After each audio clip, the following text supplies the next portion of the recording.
우리 눈에 보이는 것이 우리의 길을 이끌고 보는 것이 우리의 삶과 해석을 결정합니다. 바둑 1단과 바둑 9단이 가장 큰 차이는 무엇일까요? 보는 것이 차이가 있는 거죠. 바둑 1단에게는 보이지 않는 것이 바둑 9단에게는 보입니다. 돈 잘 버는 사람과 못 버는 사람, 그런 얘기가 있지 않습니까?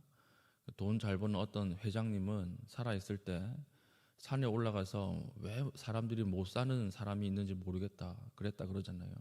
산에 올라가서 이렇게 보면 다 돈 벌 것뿐인데 사람들이 왜 저걸 투자를 안 하는지 모르겠다 이러고 돌아가셨다고 하는 이야기를 들었습니다. 그 사람들은 은사예요. 은사니까 이게 보이는 것입니다. 근데 돈을 못 버는 사람들은 이게 안 보이는 것이죠. 월트 디즈니라고 하는 사람이 있습니다. 디즈니랜드를 만든 사람이죠. 사람들이 모두 쥐를 보고 징그럽다, 더럽다, 무섭다 이러고 도망을 갔습니다. 근데 월트 디즈니라고 하는 사람의 눈에는 귀여워 보였던 것입니다. 그래서 나온 것이 무엇입니까? 미키 마우스라고 하는 캐릭터가 나왔고 그것으로 엄청난 센세이션을 일으켰던 그 디즈니랜드를 만든 그 사람 아닙니까? 사람들이 다 똑같이 보는 것을 다르게 보는 것, 이게 능력이다라고 볼 수가 있는 것입니다.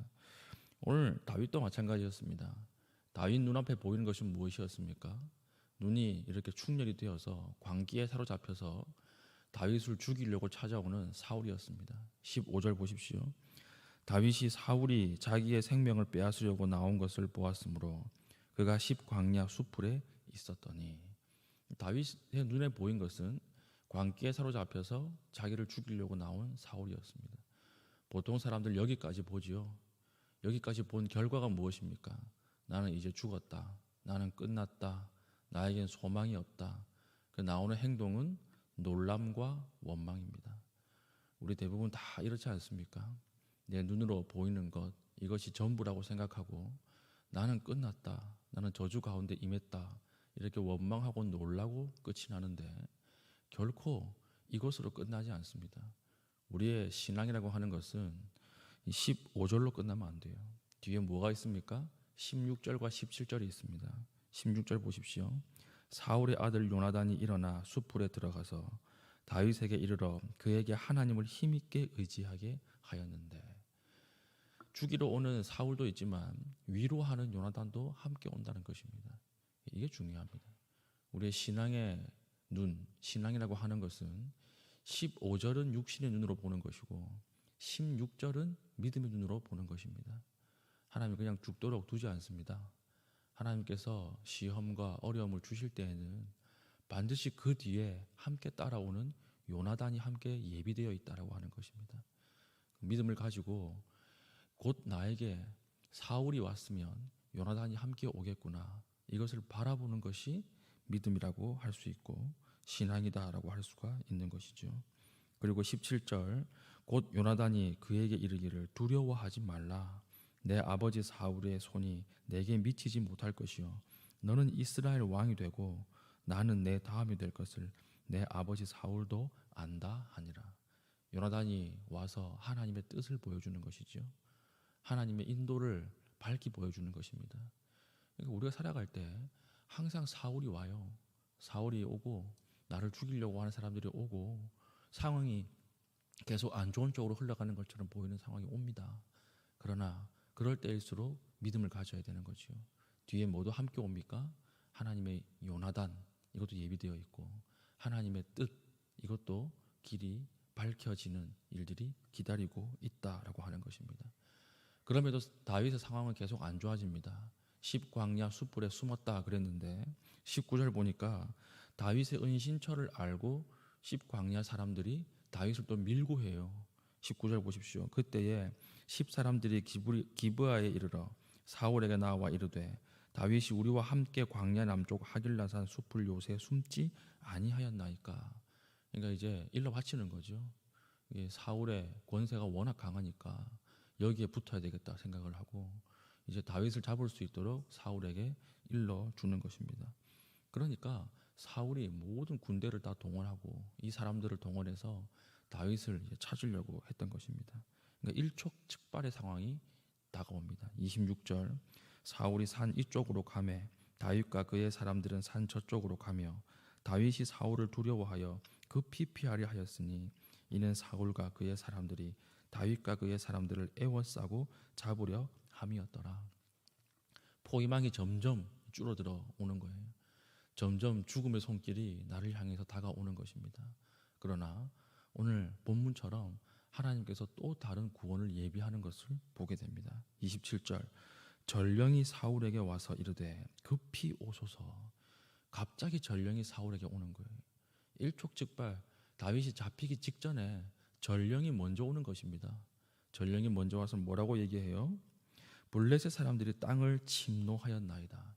블레셋 사람들이 침략해서 들어왔다는 거예요. 쳐들어왔기 때문에 전쟁을 수행해야 되겠죠.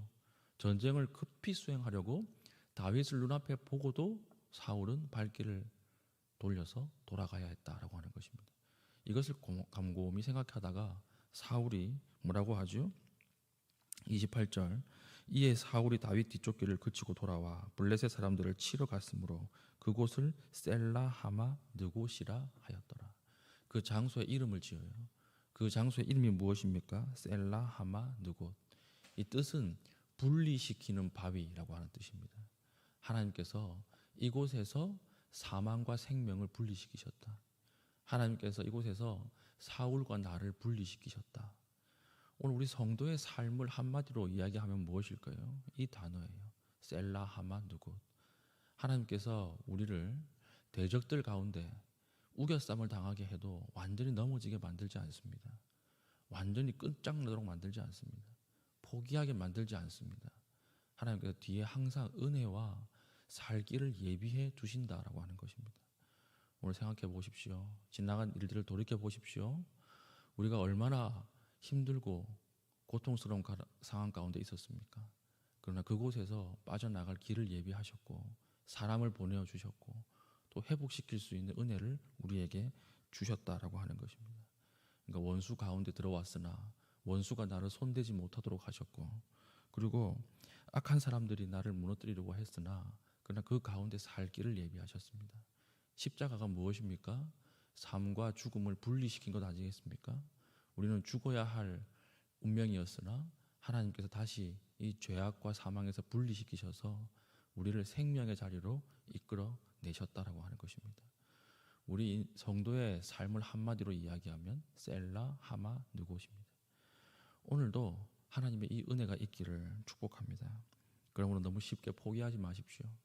그리고 너무 끝났다라고 자책하지 마십시오. 쉽게 결론 내려고 하지 마십시오. 고난이 오면 그것만 보면 안 됩니다.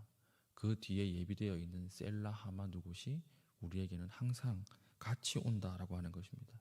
이것을 붙잡고 오늘 이 시간 깊은 고난과 시름 가운데 있는 교우들, 그 성도들은 이 말씀 가운데 힘을 얻고 다시 일어설 수 있는 믿음의 신실한 주의 백성 되기를 축복합니다. 아멘. 기도하겠습니다. 기도할 때 하나님 오늘 나에게 주시는 은혜를 하나님 기억하게 하시고 내 삶 가운데 예비되어 있는 셀라 하마 느곳으로 하나님 인도하여 주시옵소서. 기도하신 이후에 개인적인 기도의 제목을 가지고 기도하시고 자유롭게 돌아가시겠습니다.